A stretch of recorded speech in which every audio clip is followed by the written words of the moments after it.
Hey, I didn't see you there. I'm just reading my new book, Lord of the Flies, by William Golding. This here book is much better than Surrounded by Sharks. It follows a bunch of British boys during the fictional World War III. Their plane gets shot down and they get stranded on a deserted island. These boys have to come together to try and form a civilization that quickly falls apart. To summarize, Chapter 1. All these boys land on the island, crash landing, all scattered throughout this jungle. Our main character, Ralph, goes onto the beach, meets another little man with glasses named Piggy. They find this conch shell, blow through it like a trumpet, all the other boys start coming out. They start talking to each other. Band kids come out. Our main antagonist, Book of Jack, introduces his boys. And in Chapter 2, they start exploring the island, go on top of the big mountain, and they scout out the whole area. Come back down to the rest of the boys, and they start, in Chapter 3, talking about what they have to do. Now, some of the boys, there's the little ones and the older ones, 6 to 12 years old, and they start talking about how they're going to survive on this island. They need hunters, and they need builders. So some people start building, but everyone just doesn't care, really. They start playing around. Ralph doesn't like this.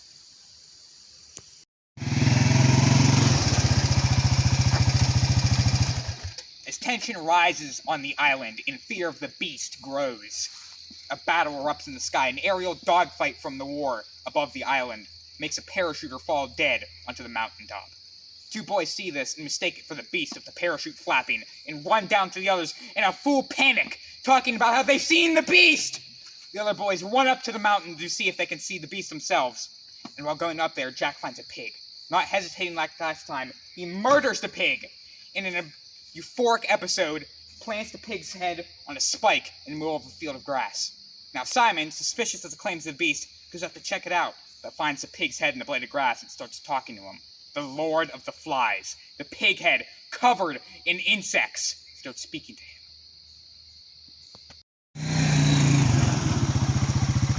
Simon, waking up in the field of grass just after learning the truth that they, themselves, are the beast, the savagery within them, rushes to the group to tell them what he's learned. Meanwhile, Ralph and Piggy, desperate for food, join Jack's hunt, his feast from the pig. Simon stumbles down onto the beach, and in this manic rage, all of them pounce on Simon like rabid animals, tearing flesh from bone, eating him. After Simon's brutal murder, Ralph and Piggy make one final desperate attempt to regain control of the island and the boys. They rush up to Jack's camp, and their plan fails miserably. Piggy gets crushed under a boulder and dies. After Piggy's brutal death, Ralph rushes into the jungle, fearing for his life. Jack, not wanting to tie up any loose ends, sets the entire jungle on fire to try to smoke Ralph out. Ralph, sitting on the beach, gives up. At just the last moment, a naval British officer shows up to save him. The boys, traumatized, break down in tears, realizing the beast was never real. It was always them. They were always the beast. They discovered the darkness in man's heart and the true savagery that humanity can meal. Lord of the Flies is a tragic depiction of what can happen to humanity if they are untied by the rules of society. What happens if the beast within them reveals itself. And if you want to be cool, like me, run 4 wheelers! That's it! Yeah!